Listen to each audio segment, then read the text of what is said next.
উপদেষ্টা পরিষদের কেউ রাজনৈতিক দল গঠন করছেন উপদেষ্টা পরিষদের থেকে, এটা আমার জানা নেই।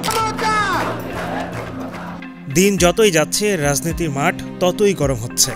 মূলত জাতীয় সংসদ নির্বাচন এবং নির্বাচনের আগে প্রয়োজনীয় সংস্কার ও ক্ষমতাচ্যুত আওয়ামী লীগের বিচার সহ নানা ইস্যুতে আলোচনা এখন তুঙ্গে।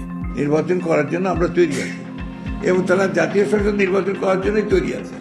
আগামী নির্বাচনে আওয়ামী লীগ অংশগ্রহণ করবে কিনা কিংবা রাজনীতির মাঠে তারা কিভাবে ফিরবে সেসব সরকার নির্ধারণ করে দেবে না বলে মন্তব্য করেছেন পরিবেশ, বন এবং পানি সম্পদ মন্ত্রণালয়ের উপদেষ্টা সৈয়দা রিজওয়ানা হাসান। কোনো দল নির্বাচন করবে কি করবে না, কেমন করে রাজনীতির মাঠে ফিরবে বা ফিরবে না, সেটা সেই দলের উপর নির্ভর করে। আওয়ামী লীগ যদি আগামী নির্বাচনে অংশ নিতে চায় সেটি সম্ভব কিনা এমন প্রশ্নের জবাবে উপদেষ্টা বলেন, কোনো দল নির্বাচন করবে কিনা বা কেমন করে রাজনীতির মাঠে ফিরবে সেটি সেই দলের উপর নির্ভর করে। এটার প্রক্রিয়া সরকার নির্ধারণ করে দেবে না। পাশাপাশি বিএনপি বা অন্যান্য রাজনৈতিক দলগুলোর পক্ষ থেকে যে কথাগুলো বলা হচ্ছে, রাজনৈতিক দল হিসেবে তারা সতর্কতামূলক বার্তা দিতেই পারেন বলে মন্তব্য করেন তিনি। উপদেষ্টা পরিষদে থেকে রাজনৈতিক দল গঠনের সম্ভাবনা প্রসঙ্গে রিজওয়ানা হাসান বলেন, উপদেষ্টা পরিষদের কেউ দায়িত্বে থেকেই রাজনৈতিক দল গঠন করছেন সেটি আমার জানা নেই। আর শিক্ষার্থী উপদেষ্টা যারা আছেন সরকারি পদ ছেড়ে দিয়েই রাজনৈতিক দল গঠন করবেন বলে জানিয়েছেন তারা।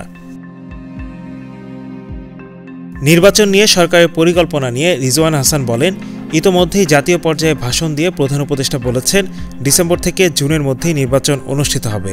সম্প্রতি আন্তর্জাতিক সম্মেলনে গিয়েও একই কথা বলেছেন তিনি। এর থেকে ভিন্ন কোনো কথা সরকারের পক্ষ থেকে বলার কোনো সুযোগ নেই।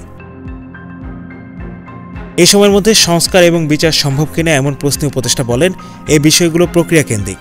এগুলো কখন শুরু হয়ে কখন শেষ হবে সেটা আগে থেকে বলে দেওয়া যায় না।